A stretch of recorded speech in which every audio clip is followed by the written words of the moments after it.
Hello, everyone, and welcome to the Population Studies Colloquium, sponsored by the Population Studies Center and the Population Aging Research Center. My name is Ileana Kohler, and I'm the PSC Associate Director, and I will be also the moderator of today's colloquium presentation. Before we start with our presentation, I would like to review with you some of the rules we are having for this first ever virtual PSC colloquium. This colloquium will be recorded with the permission of the speaker, and it will be disseminated via the PSC YouTube channel. That includes also the Q&A portion of this talk. That is, if you have a question, but you don't want to be recorded, please post your question anonymously. In this case, I will read the question for you.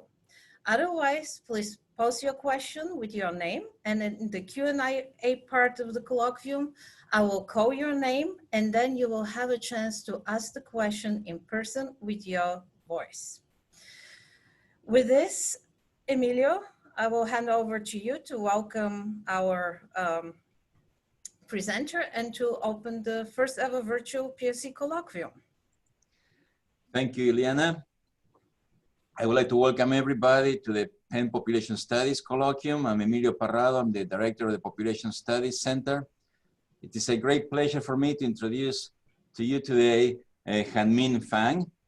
Hanming is the Joseph Cohen Term Professor of Economics at the University of Pennsylvania. He's also an affiliate of the Population Studies Center and the Population Aging and Research Center.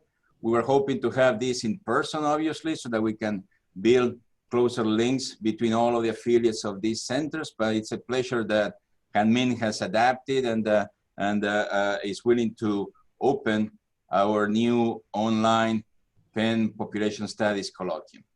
Hanming is an applied economist with broad theoretical and empirical interests, and his research covers topics ranging from discrimination, social economics, psychology and economics, and welfare reform to public good provision mechanisms, auctions, health insurance markets, and population aging. He has a broad range of interest across national lines, and he has been doing fantastic work both in the US and in China. Professor Fang has a long connection with Penn. He received his PhD in economics from the University of Pennsylvania in 2000. Before joining Penn, he was a faculty at Yale University and at Duke University. In 2008, Professor Fang was awarded the 17th Kenneth Arrow Prize by the International Health Economics Association for his research in the sources of advantageous selection in the Medigap insurance market. He was also elected as a fellow of the Econometric Society in 2018, and he has been an active member of the Population Studies Center.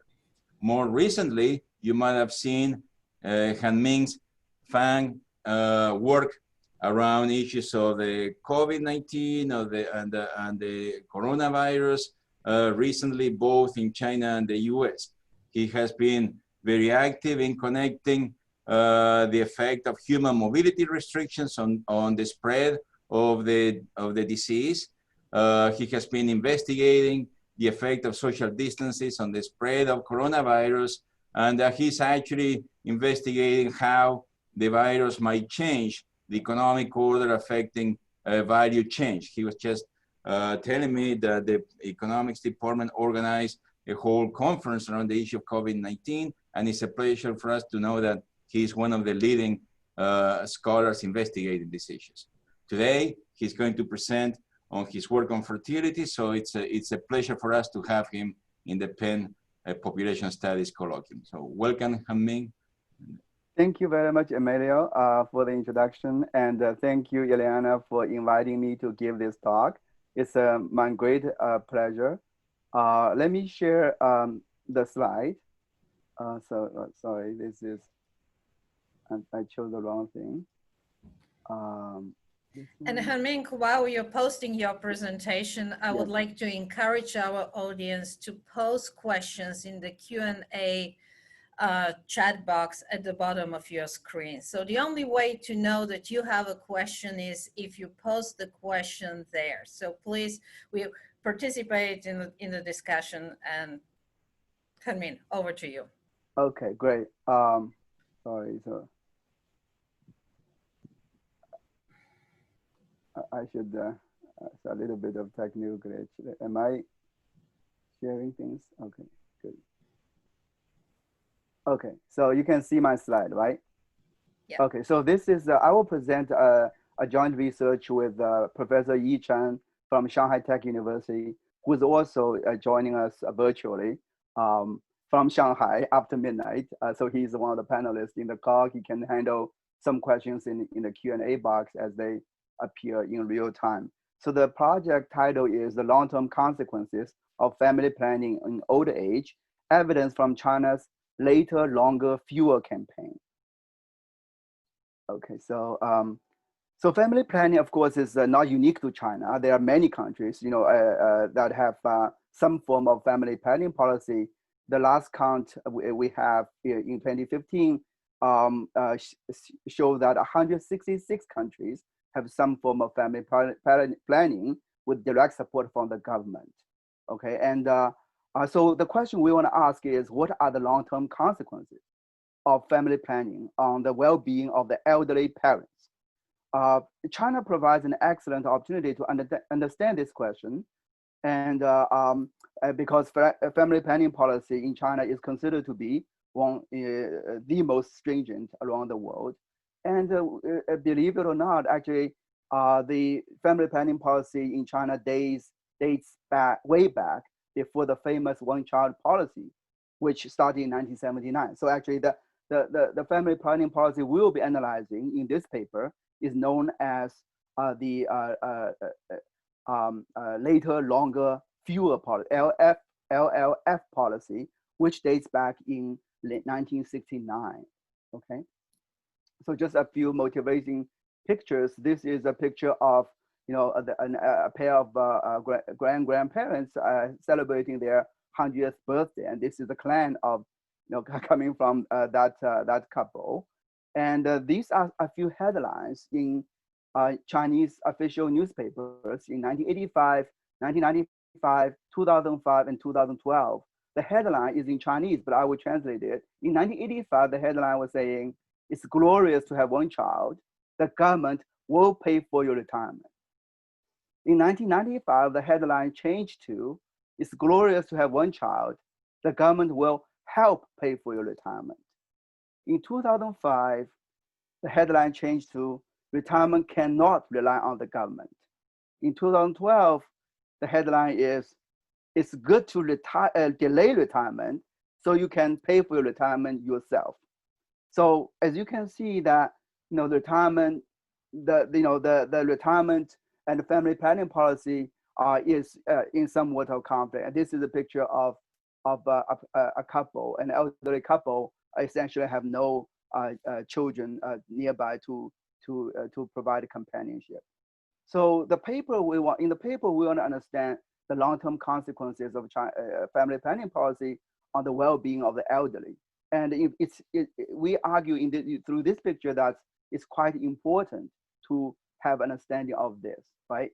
So this is a picture about age-specific suicide rates in 2017 between US, the red line, and the two lines for China, depending on whether it's rural or urban. So the blue line is the urban suicide rates by age, and the black line is the rural suicide rates by age group.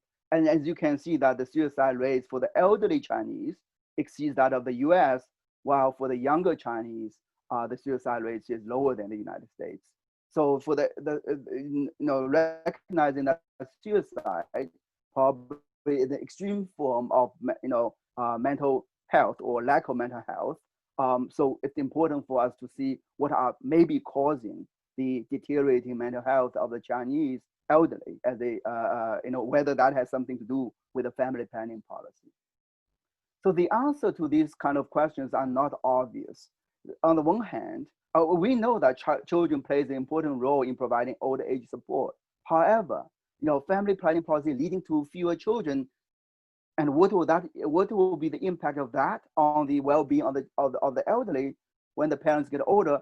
it's not clear. The direction is not obvious, right? On the one hand, when you have fewer children, parents will have more available resources to save for themselves or to consume themselves when they are young, or right, and because children is is costly. That could improve nutritional intake of the parents, and that will lead to higher body mass index and so on, right? So this channel, the fewer children saves parents resource, resulting in better nutritional intake and better physical health is one channel, right? And additionally, having fewer children also reduces stress for parents when the parents are younger, right? So we'll show you some pictures on that later. On the other hand, when you have fewer children, they are less likely to, depending on the quality-quantity trade-off, there might be fewer or no effect on the transfers that the parents will receive from their children when the parents become older, right? So family planning, but of course, when you have fewer children, the elderly parents are also less likely to receive companionship from their children. And that actually we'll argue later, that will reduce the mental health of the parents. And it turns out that the quality-quantity trade-off in terms of children providing companionship goes in the same direction. There's no trade-off there. Both fewer children or higher quality children, both will lead to an outcome where there will be fewer visits from the children, right? Fewer children will lead to fewer visits, and if children have better education, are more likely to stay away, live farther away or work farther away from the parents, resulting in fewer visits from the children to their parents, fewer companionship, resulting in worse mental health. That's one thing that is quite different from the physical health. Okay, so family planning does not mechanically result in a reduction in welfare, right? The point is that you may think family planning is restricting the fertility choice of the Chinese couples. Restricting choice set might mechanically reduce welfare by revealed preference. Our answer to this question is that it's not necessarily so, because family planning policy in China is not just a simple restriction on fertility. It also is a bundled thing, right? On the one hand, it puts restrictions on fertility, but on the other hand, it also makes birth control technology more accessible to the couple. So it actually is a bundle. So because of that, family planning policy, even from reviewed preference argument, does not mechanically reduce welfare of the parents. So what we do in this paper is trying to understand the long-term consequences of family planning on elderly parents.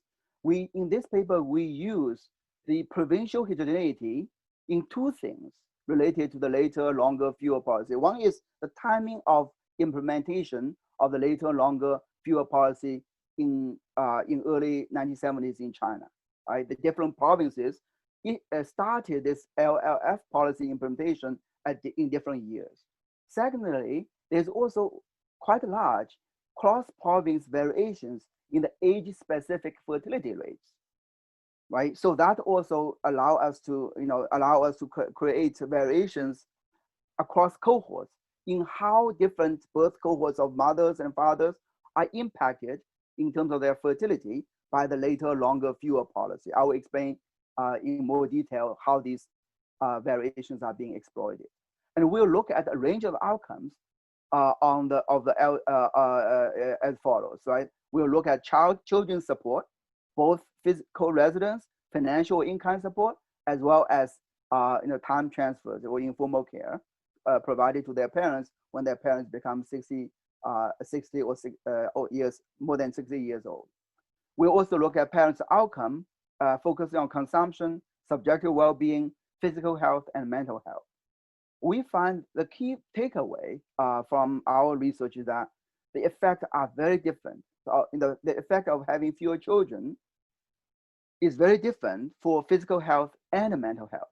We found that having fewer children have no effect on the physical health of the parents, at least not a statistically significant effect on the parents' physical health when they get older. But there was a huge negative effect on the mental health of the parents, okay? And the policy implication of our result is quite clear that there is a great need to pay attention to the elderly's mental health in China as a result of the family planning policies that were implemented in China from late 1960s and early 70s. Okay, so later, longer, fewer policy. Most of you are familiar with the one-child policy in China that was started in 1979. That's the dashed line when one-child policy was implemented. Later, longer, fewer policy was started to be implemented in 1969, 1970. Okay, and this is a picture plotting the total fertility rate by year in China. As you can see, from 1949 till 2002. As you can see, the biggest period where there is a huge decline in the total fertility rate was not happening after 1979. After 1979, indeed, there was a decline. It declined from something like 2.7 to below to something like 1.7 or 1.8 by 2002. But the biggest decline was in the 70s, from 5.7 to 2.7 in the 10-year period, right? So this later, longer, fewer policy was somewhat ignored. It was not well studied. There are studies about later, longer, fewer policy, but most of the research has been focused on one-child policy. And we will be looking at the impact of later, longer, fewer policy because the parents who were impacted by the later, longer, fewer family planning policy are entering their 60s and 70s.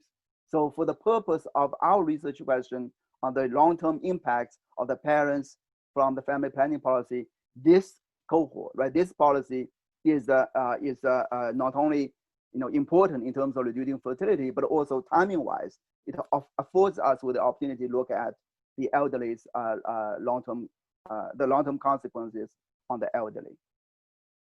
Okay, so for the interest of time, I will mostly focus. I will skip the related literature. Just briefly mention that a majority of the existing studies tend to equate China's family planning policy to OCP, but the family planning policy indeed in China started well ahead of OCP, one-child policy, and China's fertility started declining rapidly in the early 1970s. My co-author Yi Chen and his co-author have provided a lot of details about this FPP policy. Okay, so a little bit of background about the family, the LLF policy. So family planning started as early as 1962. For those of you who can read Chinese, this is the title of the document in 1962 that started talking about family planning. The translation is very communist style instructions on seriously advocating family planning, right? But then in 1966, Cultural Revolution broke out, and it interrupted the government's functioning, including the family planning institutions. In 1970, Chinese Premier Enlai Zhou emphasized that the implementation of family planning policy should not stop. So from 1969, different provinces started to establish a group called Family Planning Leading Group, right?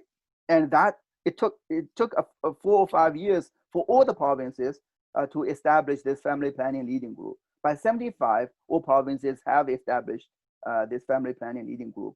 And this policy, the central responsibility for the leading group is to enforce so-called later means later marriage, longer means longer interval between birth, and ultimately the goal is to have fewer children, right? And in Chinese, it's called 晚稀少政策. Okay, so the later marriage requires that the woman the minimum age for getting married is 23, and the man 25, and the interval between birth have to be more than 3 years, and fewer birth, at most 2 children. Okay, and technically this later longer fewer policy is voluntary, but there is some anecdotal evidence that there is some coercive elements as well. Looking at the the gender ratio, for example, right, the later longer fewer policy resulted in a decline of 3 in terms of the total fertility, but there's no discernible gender imbalance for the children born during this period, suggesting that the policy is more gentle, right? So Another thing is that this policy also provides a lot of, for the first time made birth control technology kind of available, accessible to Chinese couples. Okay, so this is a picture showing the different years of establishment of the provincial family planning leading group, right? So the first province is this Guangdong province, established this family planning leading group in 1969, followed by Shandong province, and then then there are province, then the dark deep dark blue are the provinces Xinjiang, and I think this is Guangdong. This is probably Sichuan province. Sichuan province? No, this could be Hubei. Yeah, maybe Hubei province. Established the family planning leading group in 1975. So older age support in China rely a lot on children. So I'm gonna skip that. Just to tell you that even in 2000, from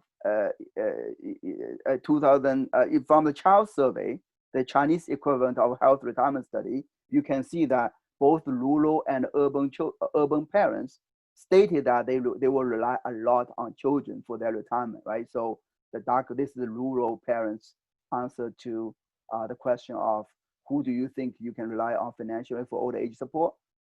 Close to 80% of the rural parents say they will rely on children. Similar magnitude of the percentage of parents in urban areas say they will rely on children.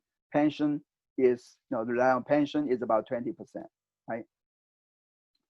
The mental health, this is in a different working paper where we did a very descriptive analysis of the state of mental health among the elderly Chinese by rural, by gender. You can see that we use the CES, Center for Epidemiological Studies, depression scale as measures of mental health. And you can see that rural residents have more mental health issues, and females tend to have more, female elderly tend to have more mental health issues, okay? And this is the question, this is from that descriptive paper as well, looking at the measures of mental health by age and by gender, by age, gender, and rural versus urban, and also by number of children. So the red line is parents with one child, and the others, 2, 3, or 4+ children, right?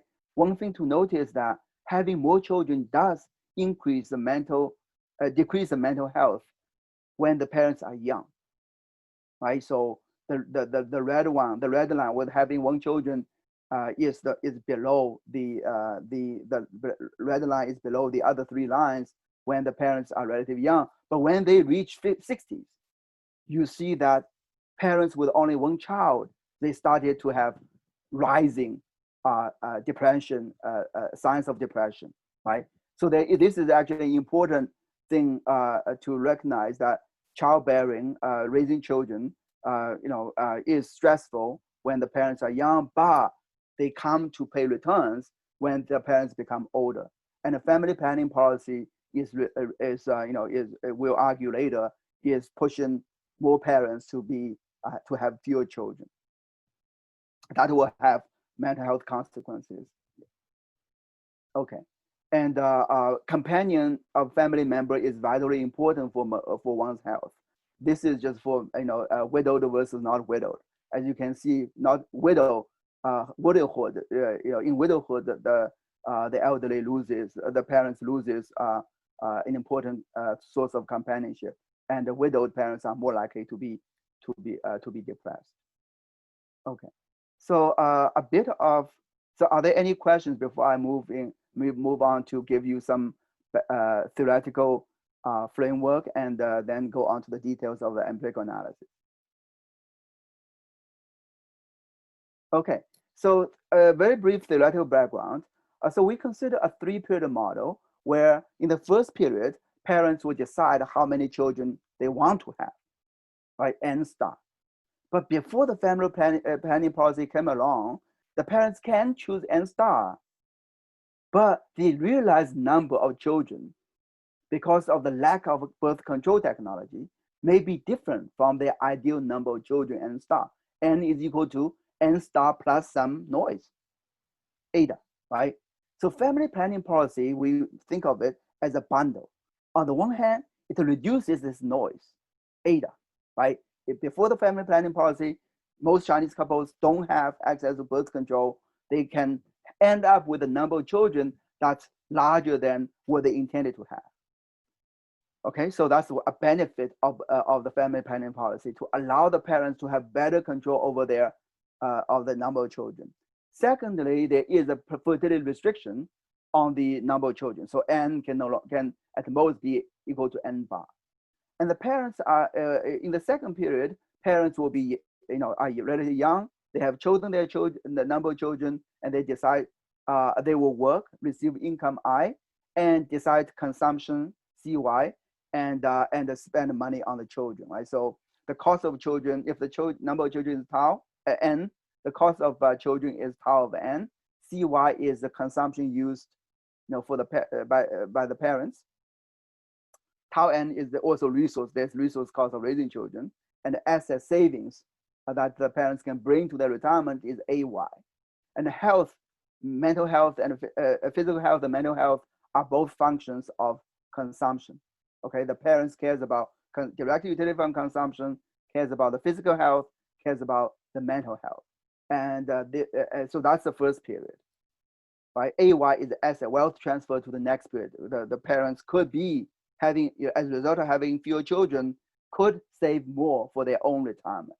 Okay, and the third period is the old period. The parents are retired and receive support from their children. The support from their children is denoted by T, right? That's the financial transfer from the children. So parents' retirement period resource includes the assets they save from when they were young, plus the transfer they receive from children, which of course is the function of the number of children, right? And CO is the old age consumption. The parents don't leave any bequest to their children. And in terms of physical health, H1 at old age, it depends, it's a weighted average of the physical health of the parents when they were young, H1Y, plus the consumption, the health production they can generate from their own consumption. And then finally, there is a component coming from care received from the children. So S of N is the care received from children that can contribute to the parents, elderly parents' physical health through F1, and also it can contribute to the parents' mental health through F2 function. So notice that S, the care received from children, is also a function of the number of children that the parents have. Okay, so we do the analysis on this, and we basically try to illustrate a few effects. On the one hand, there is something called, we refer to as nutritional effect, right?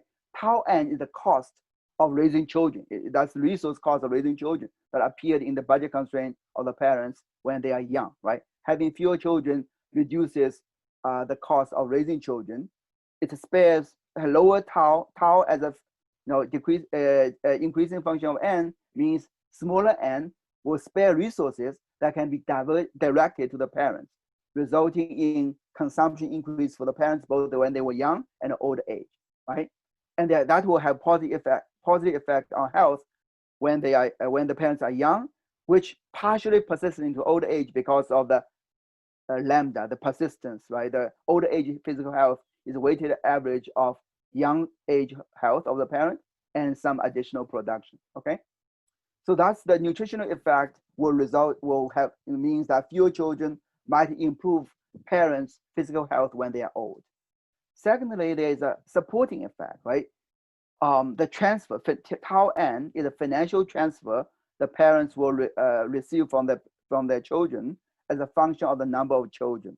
Now, this thing may be strictly positive, may be zero, may even be negative, depending on the quality-quantity trade-off, right? As parents have fewer children, on the one hand, fewer children can everything else equal, will mean that fewer transfers from the smaller number of children.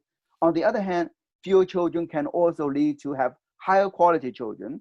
They make more money. Children make more money. Each child may contribute more, transfer more to their parents. So this sign later on will show that it's actually ambiguous. It's not. It doesn't have a strong positive or negative sign. SN is a companionship from the children, right, received by the parents in the elderly age, and this we argue that is always positive with respect to N. The reason is as follows, right? Quantity. So when you have fewer children, quantity of children, lower quality of children would mean that there will be fewer children, paying visits to the parents. The quality, fewer children may result in the child having higher quality, more education, and so on. That will also increase the time cost of the children to pay visits to their parents. So while financial transfer, the quality quantity trade-off going in the other direction, going in opposite direction, resulting in ambiguous signs, for companionship, right? The quality quantity trade-off actually both will lead to a conclusion that fewer children will result in fewer companionship from the children.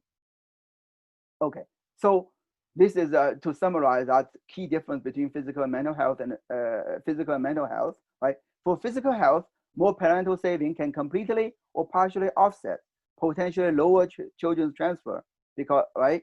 But for mental health, companionship from children cannot be saved, and the quality quantity work in the same direction in reducing it when the parents have fewer children.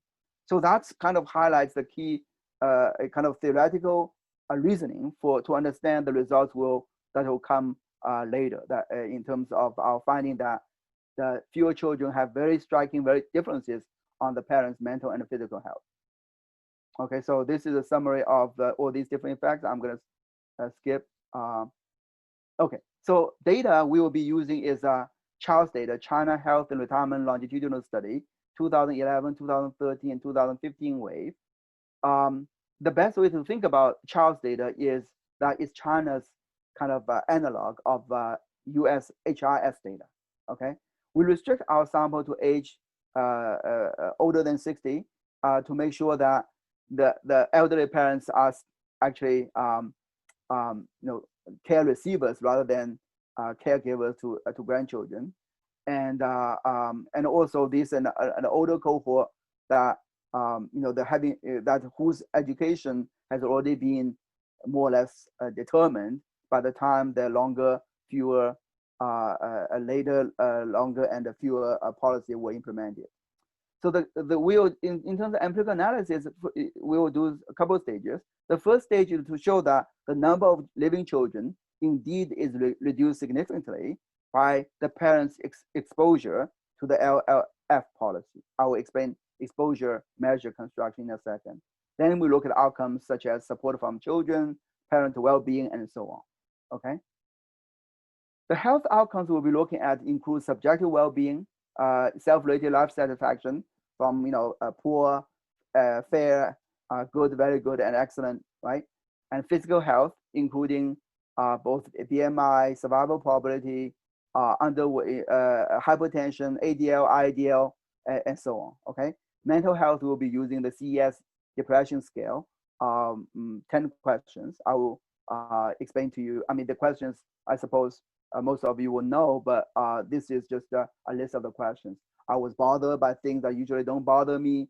There are 3 answers you can give, and so on. Right? There are 2 positive questions. I feel hopeful about the future. I was happy, and we'll convert everything in the same direction to come up with the CSD measures, right? Okay, and the literature will define that anybody with a CSD scale bigger than 10 as showing signs of depression. Okay, so a key measure that we need to construct is so-called the measure exposure to the LLF policy. So let me explain how this works. We'll be using 2 variations. One is the cross-province variations in the timing of the implementation of LLF, right? So in this picture, it shows two provinces, Shandong and Beijing. Shandong established its leading group in 1970. Beijing established its leading group in 1973, so 3 years later, okay? So there are two lines here. The solid line is the Shandong province age-specific fertility rate as measured in 1969, before the policy was implemented. So that's the Shandong's woman's age-specific fertility curve, okay? The dashed line is Beijing's age-specific fertility curve. As you can see, the age-specific fertility in Beijing tend to be lower than the age-specific fertility rate in Shandong for every age.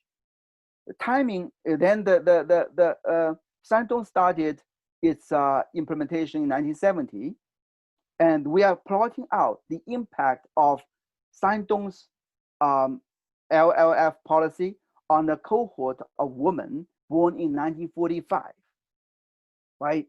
Right. So the way the exposure is basically the area under the solid line for Shandong from age 26, right? So 1970 minus 1945, the birth year of 1945, the woman will be about 25.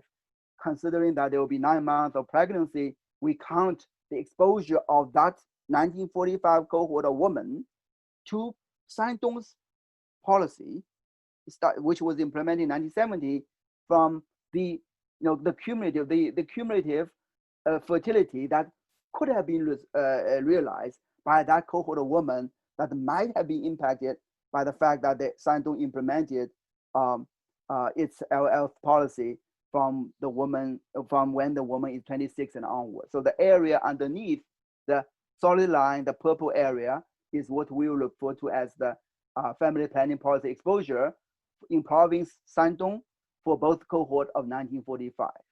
Similarly, the Beijing residents, Beijing women born in 1945 will be exposed to Beijing's family planning policy measured by the area under the dashed line with the I don't know the name of the color, a little bit of light gray area, okay? So as you can see, this variation comes from cross-province variation in timing, right? And in the age province-specific age fertility profile in 1969. Then of course there's a variation across cohorts, right? So for both cohort in 1950, for example, right, there will be the area will be starting from earlier ages, right? So these are the variations we'll be using. Okay, and the econometric model is very simple. We look at the first thing, actually we looked at the number of children, surviving children. I is individual in province P, born cohort C at year T, and we focus on the coefficient of the family planning policy exposure variable, which varies across province and cohort. Okay, and of course we control the province fixed effect, year fixed effect, and some linear or quadratic trends of a province specific time trends. We include polynomials of age controls and a bunch of control variables of the individual, okay? And this is basically a cohort DID that does not require the assumption that the establishment of the year of the establishment of the leading group to be random. It relies on the assumption that the different provinces with different years of leading group establishment have parallel trends, okay? And we indeed find evidence that there is parallel trends, okay? These are the cohorts born in 1930 or earlier who are very exposed to the policy. The number of children fluctuates around 4.5 without much of a difference with respect to the year of the province establishing the leading group. But then once the exposure to the policy started to pick up, you see the fertility decline rather rapidly from 4.5 to just about 2. Okay, so I already mentioned, we'll show more robustness later if there's time. Okay, so what are the results? In terms of first stage, the effect of the exposure to the leading to the LLF policy on fertility, the result is very dramatic, right? This is different specifications. The estimates differ a little, but you can see that the the LF policy exposure reduces the number of children by significantly, and recognizing that the mean policy exposure is 3.46 multiplied by these coefficients, right? That we estimate, doesn't matter which column you look at, right? It can explain half of the decline of the total fertility that I showed you early on, from 5.7 in 1969 to 2.7 in 1978, before the implementation of the one-child policy, right? So the LLF policies can explain about 1.557 of the decline in the number of living children. And we can also show that that the reduction is mainly for higher order birth in 1/30s. Okay, so the exposure to LLF policy indeed resulted in significant reduction in the number of children the parents have. Okay, so then we will start to look at some of the outcome variables. The first thing we look at is the effect on living arrangements of the parents when they become older, right? When they become 60 or older. There are 4 panels here. We can see that mothers' exposure to LF policy seem to have no impact on the number of co-residing children, but the total number of non-co-residing children actually decreased significantly. Okay, and the number of non-residing children in the village have no significant effect. In the same county or district, overall there is some negative effect, but when you break down by rural and urban, there's no significant effect. So basically, when the parents have fewer children, they seem to be kind of, the number of children that live with the parents do not seem to change much, but number of children living not residing with them, co-residing with them, declines significantly. Okay, again, these coefficients need to be multiplied by the average units of policy exposure, which is 3.46, right? So multiplying, say, 0.5 or 0.3 by 3.46, we are talking about a reduction of 1.2 to close to 2 children, now fewer children who's not co-residing with the parents. Okay. In terms of children's support to the parents, we look at a few perspectives. We look at the perspective from the parents. You can see that the mother's exposure to the policy does not seem to impact what the parents think that they received in transfer from the children.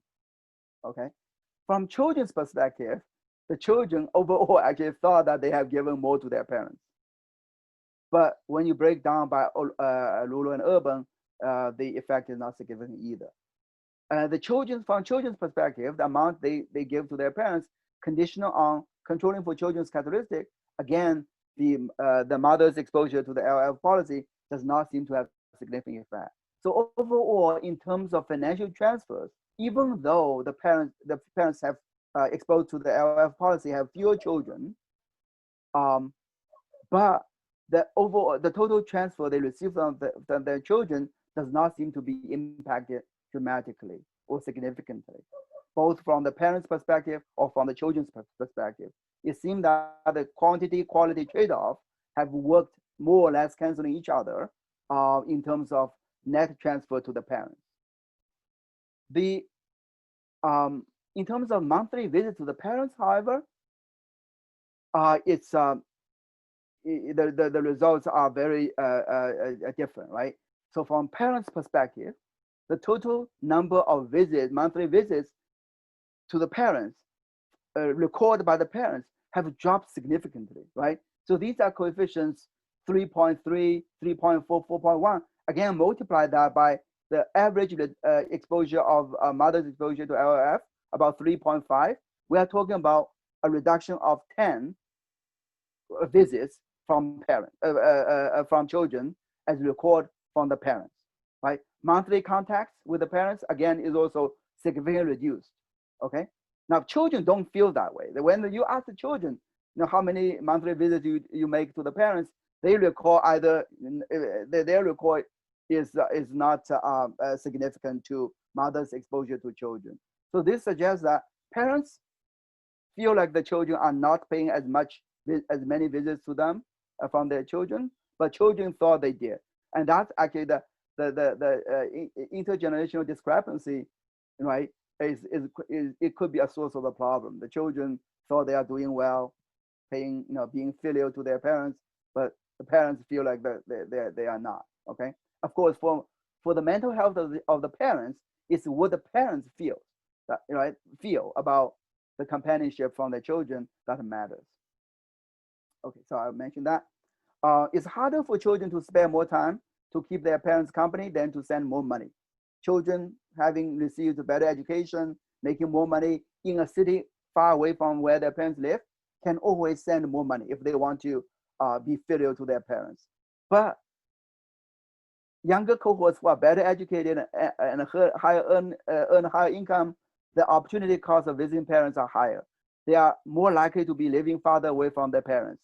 Both will result in fewer visits to their parents. Even though from the children's own recall, they don't feel that way, but the parents definitely feel they are not receiving as many visits as they used to. Okay, so I'm running a bit short of time. I want to leave some time for questions. In terms of the effect on household expenditure, again, total expenditure, food expenditure, living expenditure, and health expenditure, you see either no effect or some positive effect. Consumption does not seem to deteriorate. Parents' consumption does not seem to deteriorate as a result of having fewer children or being exposed to the policy for longer periods of time. Okay, and the probable cause reason could be that children do not reduce financial transfer. Indeed, we found evidence they don't. Parents save more in response to reduced fertility when they were young, so they have more resources to consume when they're old. In terms of health status, this part is looking at the physical health. You see almost no effect, right? Nothing is significant. The third row number is the p-value from multiple hypotheses. This is one thing that we got from the referees, right? When you test so many hypotheses, looking at so many outcomes, always the likely that there's some statistics that might be significant, right? So the way to present p-values is not to look at each hypothesis as independent. Rather, we should report the p-values for multiple hypothesis testing, and these are the p-values from the multiple hypothesis testing. As you can see, nothing was significant when we do the multiple hypothesis testing. When we look at parents' physical health, okay. When we look at the self-rated health, also no significant effect, okay. But the key thing is that the mother's a depression scale, the mental health. We see that the mother's CESD scale or the dummy for CESD scale above 10, right? Dummy for being depressed increased significantly for mother as they are being exposed more to the LLF policy. Father, no significant effect. Okay. So we have some robustness result. For example, is the parallel trend really a data is some kind of fluke or not, right? So we use a placebo exposure to younger cohorts who shouldn't be exposed LF to test the parallel trend, and we find that indeed that when you use a placebo exposure for a cohort that shouldn't be exposed to LF, we find that the number of living children does not depend on this fictitious placebo measure of LLF, right? Suggesting that this negative coefficient we got on the LLF exposure reducing the number of living children is indeed a result of LLF, not just anything else that's going on in China around that time. So we also control for other other historical events that's happening in China at that time, right? economic controls, historical events, and so on. And the results are all robust to that. Finally, we should point out that there is an important question of whether the effect we found was a result of reduced fertility, fewer children, or some other channels, right? So, for example, LLF also changes the timing of marriage and the birth intervals, birth spacing.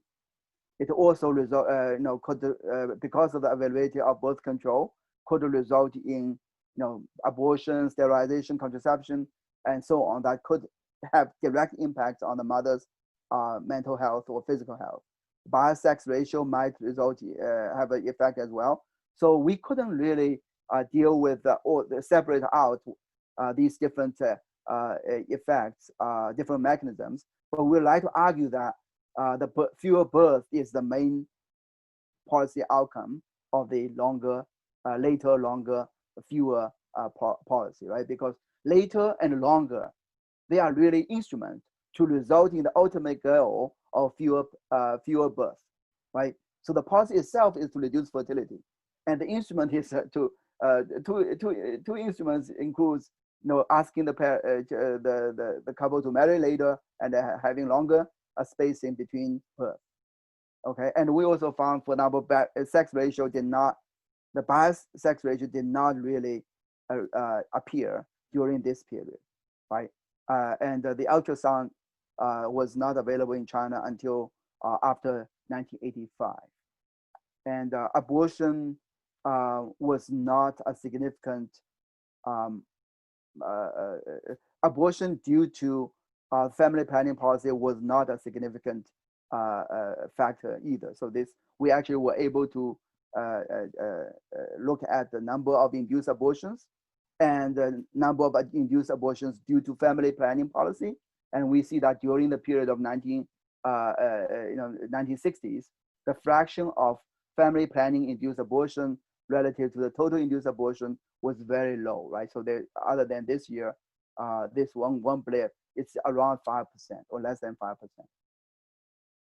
Okay, so finally, we also, so far the results are reported by looking at the outcomes on the mother's exposure to the LLF policy. We also did another specification where we directly look at the outcomes, say monthly visit from children, mother's mental health, and so on the number of children, but using the mother's family planning, family FPP, family planning exposure, policy exposure as instrument for the number of children, right? And we found a consistent result that a number of children instrumented by the FPP would increase the number of visits from children. Of course, the opposite is happening in China, right? The number of children is declining. So indeed, as number of children declines, it has a causal impact on the number of visits that parents will receive from their children.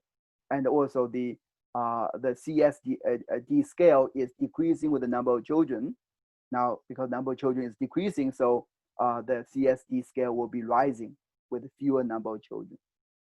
Okay, so to conclude, we estimate in this paper the causal impact of family planning on elderly parents' well-being by exploiting provincial heterogeneity in the implementation of later, longer, fewer policy that was a family planning policy implemented in China in the 1970s, from 1970 till 1978. The good news is that we found that this family planning policy has no statistically significant effect on the physical health of the parents.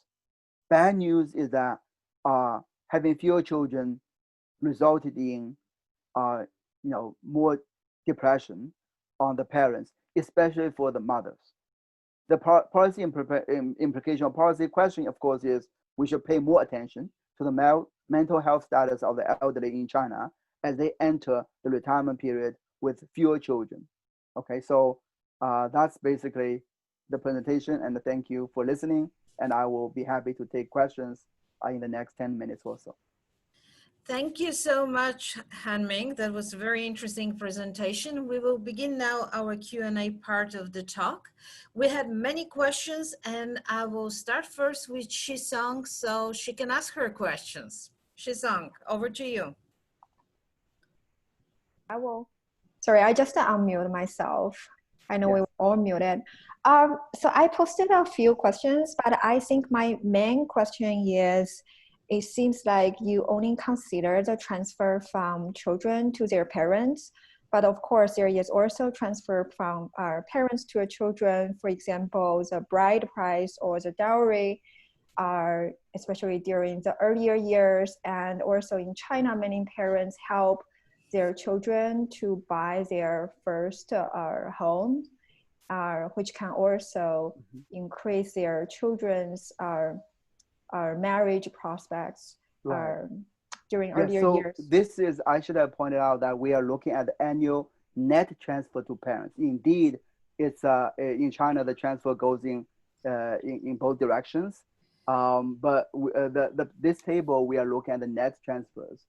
So the parents give some money to the children, children give more money to the parents. So this is the net. Okay, well, so in a graph you showed earlier that we see that the effect of this didn't show up until age 80. So the disadvantage of parents who have only one child, but during earlier ages, basically our parents with fewer children have better mental health. But at age 80, I think that's already longer than the life expectancy in China. So I just wonder if it's like a mixed effect or it really depends on age. So we should consider the effect on mental health by the age. So this is a great question. So I think that this table, as you can, you probably already know that it's not, actually this is not, this is, in a cross section or multiple cross sections combined to create these CSD measures. It's not following the same individual, same parents over time, over the course of his or her life. So you are right that there could be, this picture is only suggestive, not really causal yet, because it's a pooled cross section kind of plotting. There might be some survivorship bias and so on. So yeah, but you are right. So here we basically want to argue that at least these pictures somewhat crude, and nonetheless kind of present a message that there is a trade-off of having fewer children, less stressful when the parents are young, relatively young, but it will have a mental health cost when they become older. Now, you notice that the red line, the one-child parents became worse mentally when they were really old. But that's, I think, a great observation. But I should point out that the data behind these graphs were not a life cycle kind of measure of CSD scale following the same cohort. So it's a little bit, I think, calls for more work actually to get the intertemporal effects of children on parents' mental health. Okay, thank you. So next question is by Jerry Behrman. Jerry?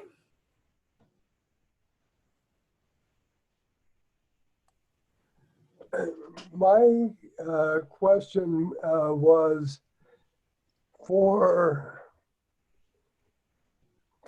thank you. So this is synthetic cohort. Who get an advantage from companionship from their children. Yes. It seemed to me that if they got enough greater companionship from high quality children, that there could be a trade-off in either direction. You said that both quality and quantity would improve companionship. Okay, so yeah, Jerry, that's a great question. So we initially, I think we were saying that younger cohorts are better educated, earn higher income. Both of them will result in fewer visits to the parents, right? They have fewer children, but also children with higher opportunity costs of visiting parents. So there are fewer visits. But you are saying, what about the quality of visits, right? Right. Right. So Now that's a great question. I don't know if we could come up with some measure of quality of visits, a quality of companionship from the children. Do parents with, so maybe one thing we could do is, so far we only the variables we are paying attention to were the number of children. Mm-hmm. Maybe you are saying, maybe we can construct some measures of quality and quantity kind of weighted children, right? So quality weighted children to see if the number of visits, I said quality weighted visits. So it's a great question. I don't know how to address it. Yeah, I don't know if I don't have an I think this empirical was the one. suggestion. I was just thinking that in your model, you said that clearly the effect of more children was positive. And that's in terms of the companionship quantity, but you want us to bring in a quality dimension. Exactly. Right. Now that's I would think about it. I don't have a good answer to it. If you increase the quantity, you may reduce the quality of visits as well. Right. Yeah. Okay. Right. Thanks. Okay. Thank you, Jerry. Okay, thank you. So we are 1 minute past our end time. So we had numerous questions posted in the chat box. And for those of you who didn't have their questions answered, please do contact Hanming directly. Thank you so much for your presentation, Hanming. This was very interesting. Thank you, Elena. Is it possible that you send me the chat box questions? I think so, and I need to confirm with our technical staff, but I think we will be able to send them to you. Yes, it will be in the chat log under Zoom. Yeah, we'll do so. And again, thank you very much for this very interesting presentation. Thank you all for participating in our first colloquium this fall semester, and we hope to see you next Monday. Thank you very much.